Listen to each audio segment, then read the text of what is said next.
Welcome to AIJcast, a podcast featuring conversations and performances at the intersection of art, inspiration, and justice. I'm your host, Marthame Sanders. Our guest, Afreen Khoundmary. Afreen is a writer and a painter, and we got a chance to talk in her home in Atlanta. Afreen Khoundmary, welcome to AIJcast. Thank you, Marthame. It's a pleasure to be here. I would love to start talking about your home growing up. So you grew up in an artistic home, and your father was a poet, and I'd be interested in hearing, and a poet and an artist, and I'd be interested in hearing about that influence on your life. My father, Talib Khoundmary, was a well-known author, artist, and civil architect. He was socially active and often headlined in the newspapers. He hosted poetry talk shows and concerts on TV. The genre of poetry he was most famous for was satire, and he used his poetry to shine a light on social and political issues. And this is in India? This is in India, okay. Yes. While growing up, this is in India. As an artist, he was celebrated locally and abroad, and he would donate what he made at those events to charities. To motivate underprivileged students and dropouts, he would pay and train them in civil architecture so they would focus on learning rather than worrying about feeding their families. So his paid trade was as an architect and an engineer. Yes. And then the art he did as a passion and then would donate any proceeds from the art. Is that what I understand? Yes. Wow. And he used to give tuitions to students. Those were like dropped out. And so this is what I grew up seeing. Laughter, colors, and being socially responsible. I was very lucky that my dad always encouraged and supported me, and I was never pressured at home. Outside the home, it was totally different and difficult. The pressure of being Talib Khoundmary's daughter brought greater scrutiny and bullying at school, which was made 100 times worse because of dyslexia. Yeah, and you have been very public about your challenges and particularly your struggles at school with undiagnosed dyslexia. And could you just share some about that? I mean, you've written very eloquently about it. I'd just love to hear you talk about it some. Yes, I'm open in speaking about my struggles, as I'm hoping it connects with others that have and are going through the same. I've been pretty vocal about dyslexia recently, and what inspired me to speak up was a conversation I had with a neighbor. She told me how her son comes home in tears, frustrated, locks himself in the closet and cries, not wanting to go back to school. She came to find out that he has dyslexia. She approached his teachers about it. His teachers weren't equipped to provide him the attention he needed, so she moved him to a different school. After listening to his struggles, my childhood struggles hit me like a ton of bricks. So her stories made you think about your own challenges. Yes. The memories I tried burying a long time ago. Yeah. Dyslexia is not well understood today, so just imagine how it was 20 years ago, especially in a hyper-competitive society in India. As a child, I struggled with reading, writing, and pronouncing words. I struggled to pronounce simple words. For example, in Hindi, the word for mud is called kichar, and I would pronounce it as chitar, which means booty. Wow, that's a little different. Yes. Kids would make fun of me and force me to repeat that word over and over again. Despite this humiliation, I stayed positive. I felt like I was making them smile.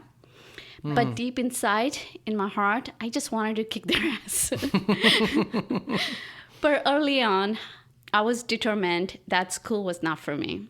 So I tried all sorts of crazy things towards going to school. Like one time, I tried burning my finger and ended up lighting a fire in the storage room. Wow. The trick didn't work, and I had to go to school next day. Wow. So I tried another trick. I pretended to talk to dead people and spirits, and that scared the pants off everyone. Wow. You were the sixth sense. I know. Oh my God. So that didn't work, so I have to come up with different plan. So this time, I faked a stomach ache and ended up in a coma because doctors cut me open as they couldn't understand what my issue was. Oh my gosh. I regained consciousness after 3 days, and I will never forget the expression on my mom's face. That incident changed me completely. I recently opened up to my mom and siblings about the act. They don't believe me. They still they think you were telling the truth. Yes, they think that I'm not telling the truth. Wow. They can't understand how a 10-year-old could come up with such things. Such an outlandish scenario. Yes, just imagine the state of mind and frustration of the 10-year-old. Yeah, to come up with a story like that. Yeah. I could have won an Oscar award for that act. Well, and it also makes me think about, here you are struggling with language, particularly because of dyslexia, undiagnosed dyslexia, and your father's a poet making extra money with his words and rhetoric. Yes. And here you are, his daughter, and you're having trouble saying simple words. Yes. What was that conflict like for you? The society pressure. It was so difficult. It was like challenging. That's the reason why I wasn't able to open up and talk to anyone what I was going through. The struggle I was going through, I struggled alone. I didn't share this problem with anyone because I thought in my head that everyone goes through this pain. It's not just me, and maybe I'm not giving my 100%. Wow. So you have this idea that everyone's doing this. It's just everybody else has figured out how to make it. Yes. But I haven't. Yes. Wow. And that I mean, to me, that goes part of the way explaining towards why you would do something so extreme as to fake a stomach ache and undergo unnecessary surgery that puts you in this coma. Yes. That's the intense pressure can lead you to do dumb things, right? Well, 10-year-old. Right, exactly. Yes, yeah. You know? What's your frame of reference at 10 for that? Yeah, sure. Yeah. I guess if there is a positive note, I was always creative. Oh, wow, you had to dig deep for that positive note. That's amazing. I'm curious how those challenges helped shape you as a person, as an artist. What did those challenges do to make you the person that you are today? My experience in school was horrible until about 5th grade. Okay. When an English teacher started at my school, his name was Mr. George Anthony. We called him Jotzer. He was God sent because he took time to understand me and coached me on how to overcome my challenges. He would give me tips on how to pronounce words and how to play on my strengths. For example, he encouraged me to take part in school plays where speaking was minimal. I was fortunate that year the school was auditioning for Charlie Chaplin. I auditioned and killed it. Since Charlie Chaplin was a silent actor, it was perfect for me. Yeah. Ever since then, my fortunes turned around and I became a popular girl, earned several awards, and represented my school in arts. What was it was a play called Charlie Chaplin? Charlie Chaplin. Okay. And it was like about his life kind of, or what?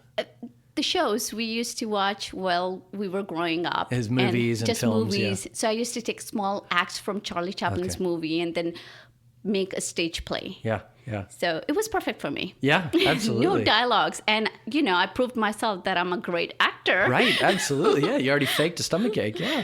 So I'm sharing this story because of two things. One person can make a difference as in the case of Jotzer. Number two, art is one of the most powerful communications mediums, transcending language, religious and cultural boundaries, as well as gender and social norms.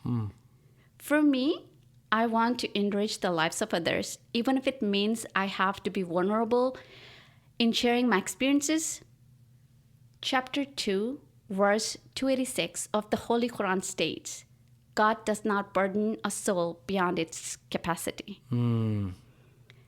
If I can ease one person's burden, be it financial because they are in dire need of medical help procedure or to give them a voice to deal with their personal struggles, I'm doing my part in God's mission. And I know for you, so art has been something that you've done on the side for a long time. Yes. But it was not your profession until actually fairly recently. Yes, it wasn't my profession until I quit my job 8 months ago, Yeah. and then I just want to become a full-time artist. Yeah. I've never been as happy and passionate about my work as I am now. Because you were working in the financial sector Yes, prior to I was that. an IT auditor. Okay. And that to me sounds like it connects with that societal pressure that we were talking about earlier, this idea of meeting expectations and conforming. Yes. I wanted to prove everyone that I can study, I can have a degree. So when I was going to college, I didn't really realize that I could get a degree in art. I just didn't want people to judge me again. Oh, she's doing art. How the society. So I chose to do She couldn't finance. hack it in real school, so she went to art yes. school. Interesting. I don't want people to say, oh, she can't handle finance. Yeah. Oh, she can handle art. So I want to prove people I can handle finance too. Wow. So that's the reason why I chose finance. I loved it. It wasn't like I didn't enjoy what I was doing, but this is my passion. Yeah. Afreen Khunmiri on AIJcast. We'll be back to more of our conversation in just a moment, but first, a quick word. As always, I encourage you to visit the AIJcast website, aijcast.com, which is also a great way to connect with our artists. You can find links to their work, to their news, events, and products. The one event I want to make sure is on your calendar is the Wild Goose Festival. This year it takes place July 11th through 14th in Hot Springs, North Carolina. I will be there again this year, as will a number of our past guests and partners. You can also find tour dates for David Lamotte, Tamara Labak, Tracy Howe, and many others on our website. And I also want to give a special plug for the Innovative Love Coalition and their project, God Our Ally. This is a project that we here at AIJcast have been very excited about, and they have just moved their Kickstarter project over to an independent site.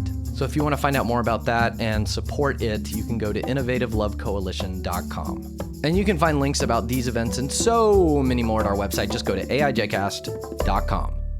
And now back to more of our conversation with Afreen Khunmiri. Well, let's talk about your art. Tell us about the art that you do, your process. For me, art is how I communicate my feelings, connect with my faith and with others. My best works are often those that take weeks and months to create, as lots of different emotions go into the design and creation. My signature style is plaster of Paris on canvas. I have this urge to fill in voids and make straight lines. So it's personally gratifying when I create pieces with plaster, as it adds dimension and character. For me, plaster brings the artwork to life. I like to create pieces that are relevant and connect with this generation. Second and third generation of immigrants that are in the U.S. have deep respect for tradition and are looking for ways to connect back to their childhood, as well as looking for ways to enrich their surroundings with meaningful phrases from the Holy Quran. So if I were to describe my art in 3 words, it would be social change, inspiration, and identity. I would love to hear about each of those. So social change, inspiration, and identity. So social change, I would like to, you have seen my painting, Sunflower Lady. I gave that painting a name. It's called Hope. So I read an article on Sunflower Lady, and it goes, I speak with my patients and their families almost every day, and one thing in common, they all have hope. They may not have money, a strong support network, or even a fair chance to defend against the society stigma or their financial or health conditions, but they remain hopeful. Hope is not exclusive to a religion, caste, race, or geography. In theory, hope does not discriminate, but the irony is that hope is discriminated against everywhere. Even here in the US. We have had our own set of challenges lately, with each new day lowering the moral standards we hold so dear. I wanted to capture hope through a woman, the woman in all of us, strong, faithful, loving, humble, proud, and self-reflecting. The sunflower on her head symbolizes warmth, loyalty, longevity, and power. With her head in the posture towards her creator, she counts her blessings while running her finger through the whirring beads necklace. Mm-hmm. She is praying for her children to be safe. She is praying for her children to outlive her. Mm. So this is the article that I wrote on my painting, how I want to give a message to everyone through my painting. My painting are the way of communication. This is your communication. This is the way I communicate with people. Yeah. You mentioned identity as part of that process, or what you hope to convey in art. Could you talk about that? What identity has to do with artwork for you? Identity is when I do calligraphy, I'm showing my identity through my calligraphies. In Arabic calligraphy. In Arabic calligraphies. The verses I take are all usually meaningful verses. For example, the verse I gave an example in my speech, and there's another verse that's very close to me, and it says, فَبِأَيِّ اللَّهُمَّ رَبِّكُمَا تُكَذِّبَانِ. Which of the favors of the Lord will you deny? So these are the identity that I want to show through my painting, through my calligraphies. And Arabic is the language of your faith, but it's not your native language. No, it's not my native language. My native language is Urdu, which is close to Arabic. Which is written in Arabic script, but, but it's not Arabic. Just to not clarify Arabic. for listeners. It's not Arabic, but it's the description is, they use the same letters, the same scripture. And so you talked about your struggles with dyslexia, which I assume, whether you're writing in Latin script or Arabic script, it's still going to be the same, right? It's still going to be the same kind of challenge. Yes, it is still going to be the same challenge for me. I am not able to read Arabic, but I can connect with artistic form of the different style of Arabic. So today when I create my pieces, I'm proving everyone that ever doubted me, and deep inside, I take the great pleasure in that. You don't take the easy way, do you? No, I don't. So let's see. I struggle with dyslexia. I'm an artist. I know. I'll use words for my art. Exactly.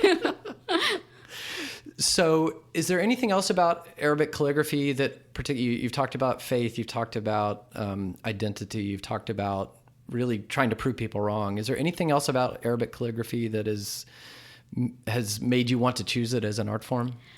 What is interesting about Arabic calligraphy is that there are many different styles, each being inspired by culture and tradition from land spanning North Africa to Southeast Asia.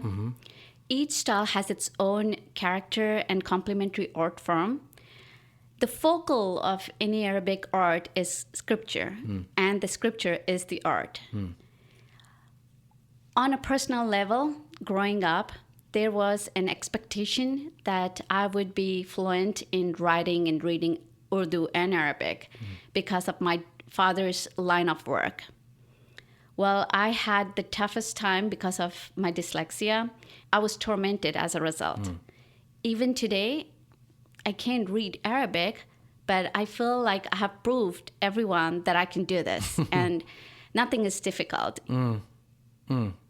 So you've already mentioned your faith a couple of times as a Muslim, and I'm curious to hear what it is about your faith that's so important to you. My faith is very important and makes me who I am today. It teaches me to forget, forgive, and stay strong. My faith demands that I continually seek knowledge and grow, to help the less fortunate, and to spread love. These are the foundation that give me purpose. This is what drives me every day. There is no greater feeling of accomplishment than to help those that are in need of a helping hand. And I feel like you've already done this some with the calligraphy, but I would love to hear more about how you connect your faith with the art that you do. Not all my artwork is Arabic or Islamic art, and I have customers of all faiths. However, an important aspect of my work is serving others. I use proceeds from sales and assist those in dire need of medical help. With funds raised last year, we provided medicine for several patients, funded 3 emergency surgeries, and are providing ongoing treatment for 4 kidney and hernia patients. This year, I auctioned off 10 paintings in support of nonprofit organization and conducted several pro bono art training sessions. This is how I connect my faith, and this is what my faith teaches me.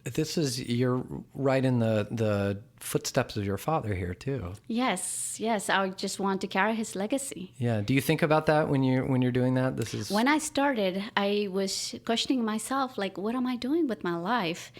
I need to do something. I was extremely close to my dad, and he was my hero. He was my mentor.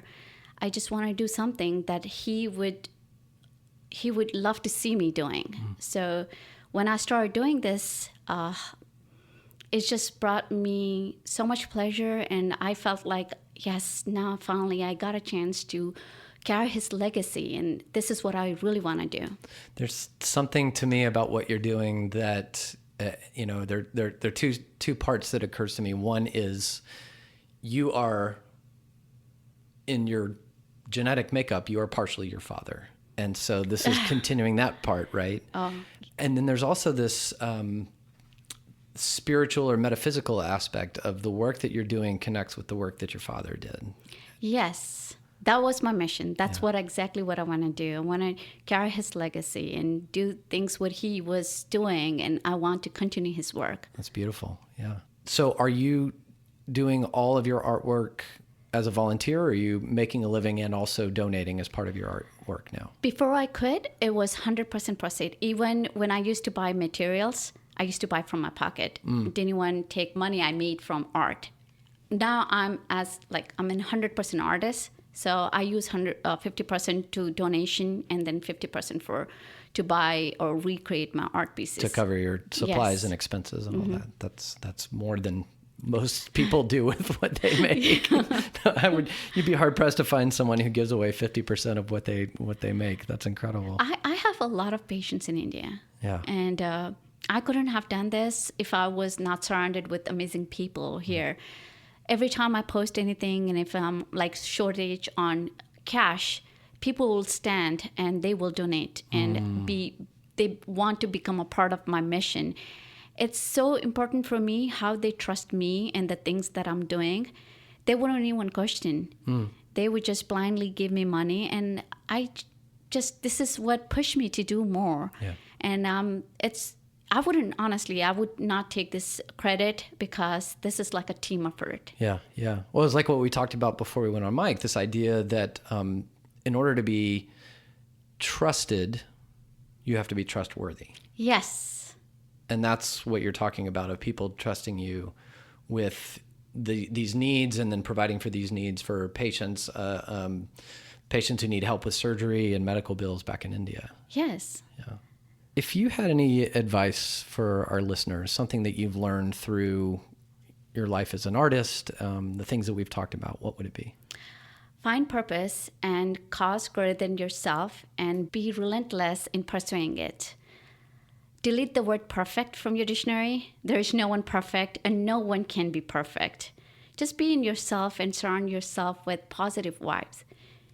Don't talk about your problems. Talk about the time you spend with your family, friends. Focus on the career or bringing change in someone's life. Spread love. And lastly, let your past experiences motivate you to be a better human being. Afreen Khunmiri, thank you for being on AIJcast.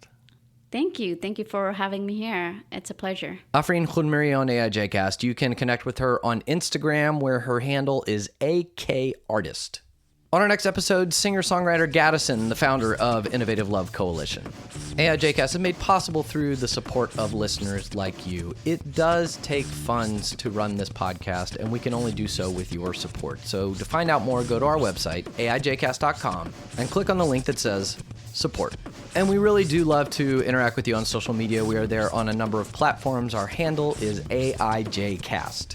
Our music is written and recorded by the band Marred Fame. Photography support comes from Stephanie M. Ely Photography at eleyphoto.com. And we are engineered, mixed, and produced by the always affordable Al Mudeef. I asked Al what he thought it would feel like if 2,000 pounds of baked clay fell on his head. Hit me like a ton of bricks. And I'm your host, Martha Sanders, encouraging you to go and create some beauty of your own.